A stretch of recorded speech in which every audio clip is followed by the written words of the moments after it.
Every time we pump concrete, we need to open the back end kit to clean out. We're going to demonstrate how to open that.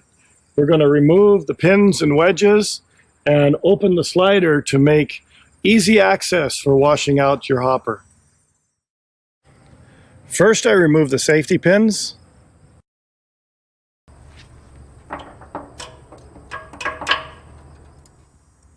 Now I drive the wedges. Then move the clamp out of the way so that the back end kit can swing open.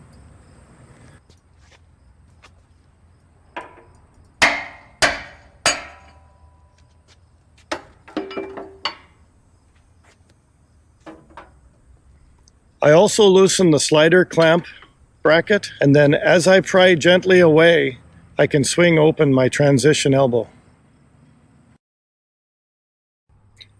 I swing the transition door closed and loosely insert the wedge. Tighten the wedge until the two 6-inch elbows align. Now we close and wedge the 6-inch clamp.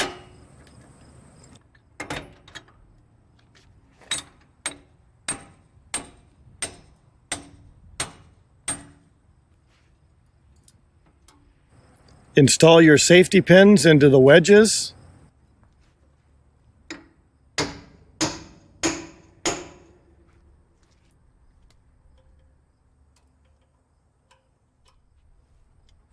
Tighten the nut on the slider clamp.